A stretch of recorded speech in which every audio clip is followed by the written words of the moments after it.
things strange, unexpected, mysterious, but not to be denied. Join me now and take one step beyond. Around the lives of all great men, history weaves romantic and colorful stories. Many are based on fact, and some are pure imagination. There are many wonderful stories told about the man who, for one terrible and momentous winter, occupied this house. But none is so little known or awe-inspiring as the events that took place here one evening. Our very existence, as well as our future, is largely dependent on that remarkable night of decision. Sure, Gypsy. We'll all die sooner or later. But what about those supply wagons from Easton? Do they bring in good salt pork to fill our bellies? Fresh clothes to put on our backs?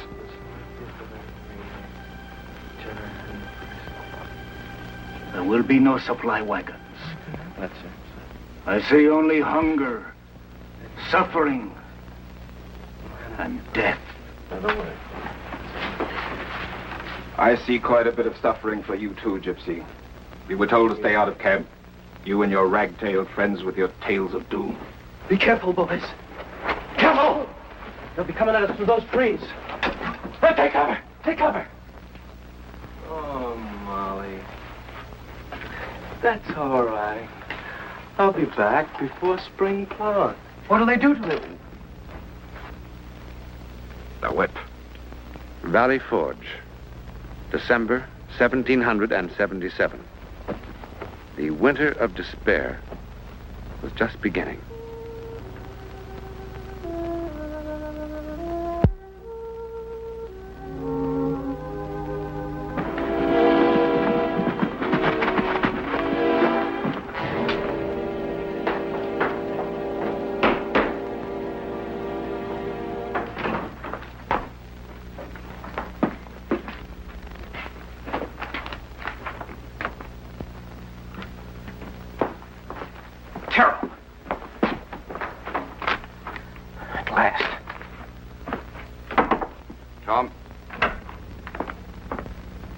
Just returned from Easton, sir.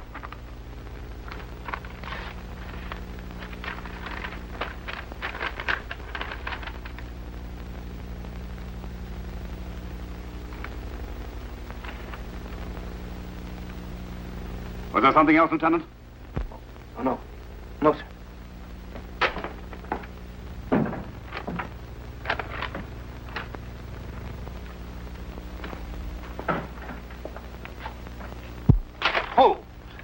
Do they expect us to go on fighting without food and supplies? That is precisely the point, Colonel. I believe those supply wagons were deliberately canceled. Supplies are ample, but a large element in the Continental Congress would like us to give up. This is a form of persuasion. Persuasion? The British are tired of this war, too. Congress has been contacted by agents of the British with an offer that grants every one of our demands. Everything except independence. And is Congress ready to settle for that? A good many gentlemen in the Congress are. In the face of it, sir, why do you go on? Are you ready to give up, Colonel?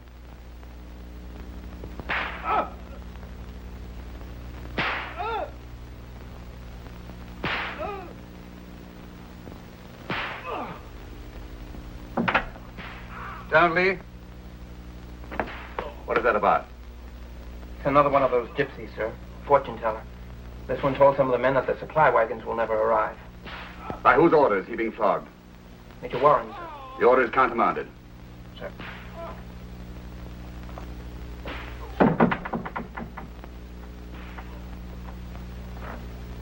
Certainly you don't put any credence in that sort of thing, Danforth. Well, no, sir, but... He could have learned about those wagons in 100 different ways. General, this group that wants to quit, just how important are they in Congress? Very important.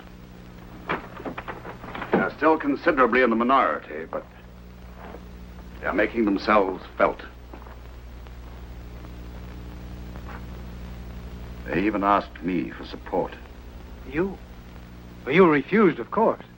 Oh, yes, I refused. But I don't know that I had the right.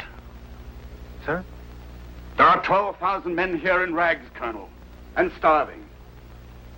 Shouldn't they be consulted about any settlement?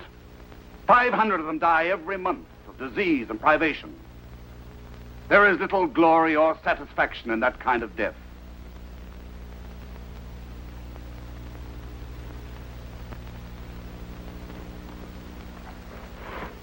But then, of course, there are the dead. I wonder how they would feel about our settling for anything less than they died for. I don't know which side of the question you favor, sir. To be honest, Colonel, at this moment, I do not know myself.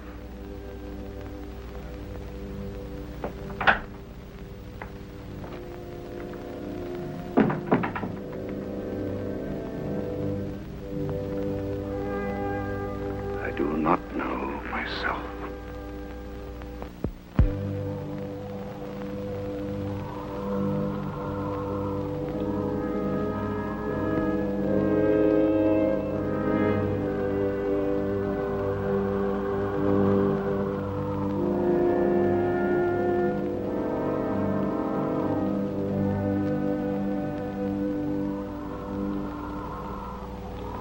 When will spring ever come?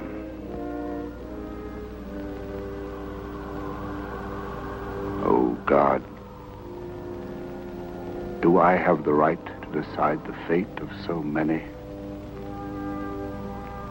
of so much? Help me. Help me.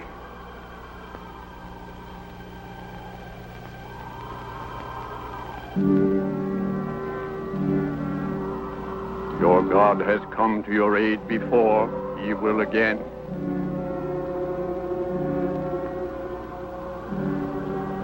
I am Otumkas, chief of Shawnee. Otumkas. 22 summers have come and gone since we met. Battle of Monongahela. Yes, of course. July 1755. I was leading a detachment of Virginians under the command of General Braddock. Redcoats stood tall in sunlight like field of dry corn waiting for harvest night. Yes, it was a slaughter. We lost half the entire British colonial army that day. All British officers in field fell, dead or wounded, all but you, Washington. Yes, I remember well. Otumkas fired at Washington again and again. 15 bullets at the heart. Not one found its mark. It has caused Otumkas much wonder. I was very fortunate that day. Not fortune. The Great Spirit protected Washington that day for good and great purpose. I wish I could believe that. Believe it.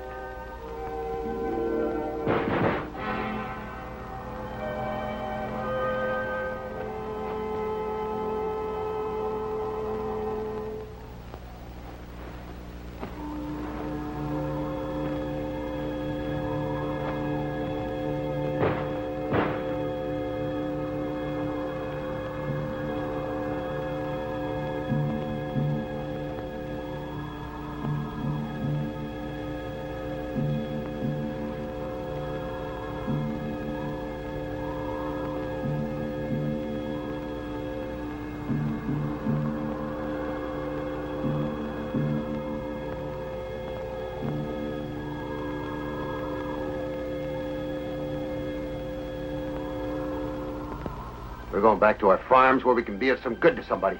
You will be shot down before you can get 100 yards. Maybe, but it's better than slow starvation for a lost cause. We're going home, General. We found out the gypsy was right about those supply wagons, too. We're going home. I go. Go. If we have sunk to the level of animals, turning one upon another, then perhaps our cause is already lost. They're coming through the trees. Hold.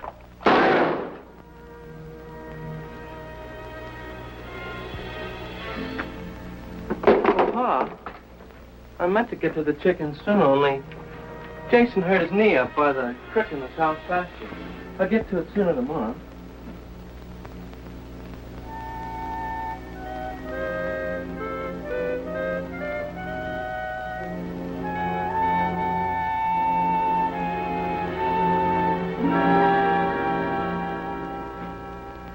I have never considered myself a mystic, mon général. But I can find no ready explanation for what impressed that Indian so profoundly. What he said about that battle was all the truth, was it not? Oh, my dear Lafayette, he must have been just a creation in my own troubled mind. He must have been. There were no footprints in the snow. And Otumkas is supposed to have died in his own village 2 years ago. What if he did? What if he did? That bullet hole in your cloak would be proof of his belief in your invulnerability. His belief? A man dead 2 years? We're talking nonsense. An hallucination caused by remembering an impressive day in my youth. How many battles have you been in, mon général? Oh, scores, perhaps hundreds. Eh bien. How many times have you been wounded? Never. Oh, this has been a day of madness. First me, then you. The gypsy's predictions. Visit from a dead Indian. Yet. And yet, I can remember very well the words I wrote in a letter to my brother after that battle. I said, by the all-powerful dispensations of Providence, I have been protected beyond all human possibility and expectation. Beyond all human possibility. I agree. My dear Lafayette, you are an incurable romantic. Mon général, I am a Frenchman. But why should Providence choose me for favors? Well, that you will have to ask Providence. But as for what, as Otumka or his spectre inferred, perhaps it was for this particular time and this particular place. To have the stubbornness to continue against the most impossible obstacles? Or to find the courage to give up while there's still something left, still something to be gained? When I face the facts with a cold eye, I know, and you do too, that if the British persevere, we shall eventually be crushed by sheer weight of numbers and a bottomless exchequer. Unless your nation enters the war. And that is a fact. And can you promise me that France will come to our aid? I cannot promise that. But I have every hope that... Every hope? What is your latest information? If it's the same as mine, all indications are to the contrary. At the moment, yes. But... This dispatch just arrived, sir.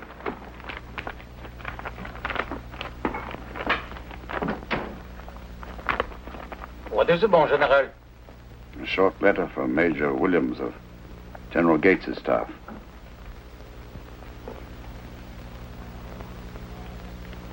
As a friend and admirer, I feel it my duty to report that a letter to General Gates from General Conway contained the following paragraph. Heaven has been determined to save our country, or a weak commanding general and bad counselors would have long since ruined it. But that is nothing but talk. It is not even worth your anger.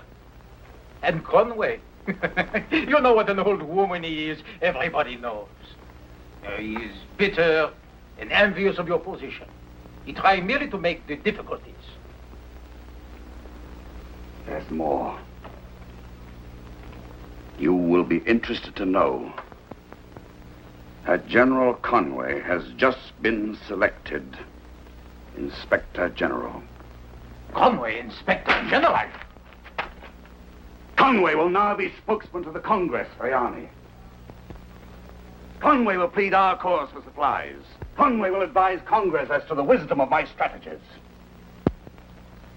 Conway. I will have to address my appeals for help to him. Well, they've made their message plain enough. I accept their wish for a stronger commanding general. No. General Washington, you are permitting your emotion to rule reason. You have become a symbol of the revolution. If you turn your back on it now, it will spell nothing but disaster. I am not responsible for the image others create of me. But you are responsible to your best self.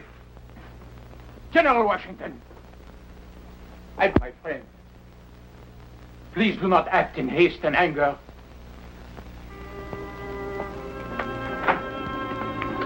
Lee? Sir? Every officer on my staff is to be here for an urgent meeting at 9 sharp. Yes.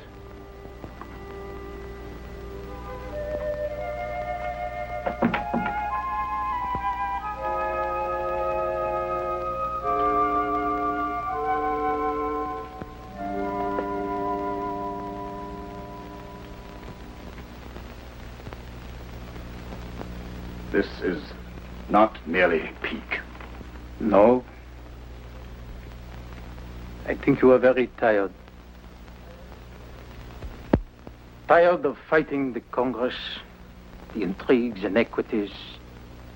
In addition to all that, the responsibility of waging a war on so many fronts is more than any one man should have to bear. You are no longer able to see things clearly.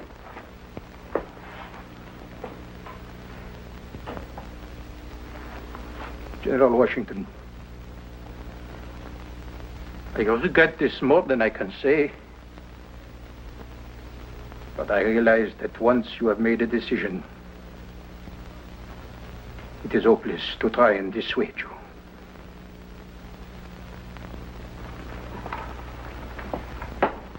I trust my decision will not affect our personal feelings for one another.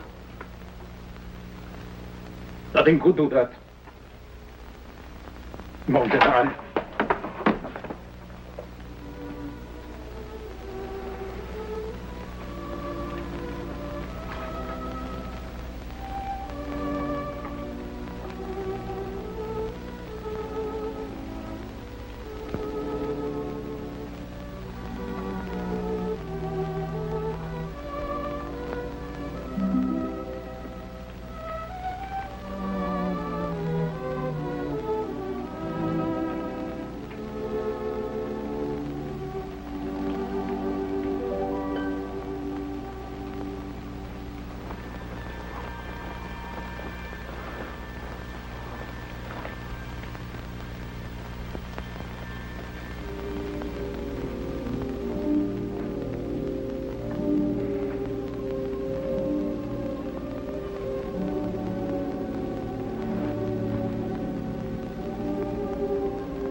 Principally a matter of discipline, as I see it.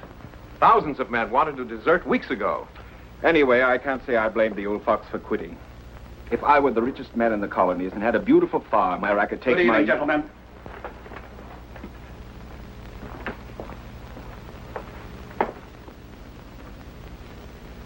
I would like each of you to consider ways and means of building the morale of the men under your command. Projects to keep them busy. To achieve the highest level of preparation for our spring campaign. Spring campaign? But I thought... You thought what, Major? Well, I assumed that your plans were... that is, I assumed that your mood was... Pardon me, sir, but we are despairing of the future. If you know something, if you are free to tell us the basis of this sudden optimism, some news about the French, perhaps. News of a victory in the north. There is no news, Colonel, good or bad. We must make our own good news. But I can say, I am now confident that this war will end in our favor. And with complete victory. Victory? But surely, General... The meeting is adjourned, gentlemen.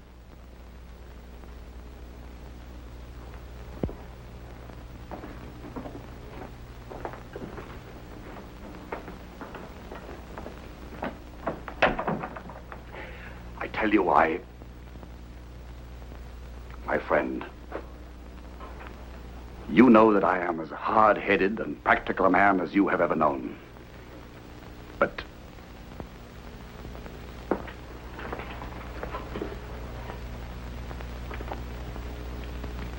I was sitting here like this. I put back my head and closed my eyes. But it wasn't just a dream. Because when I opened them, it was still there. I saw our nation victorious. I saw it grow in size and power to become the major force for good on this earth. I saw it.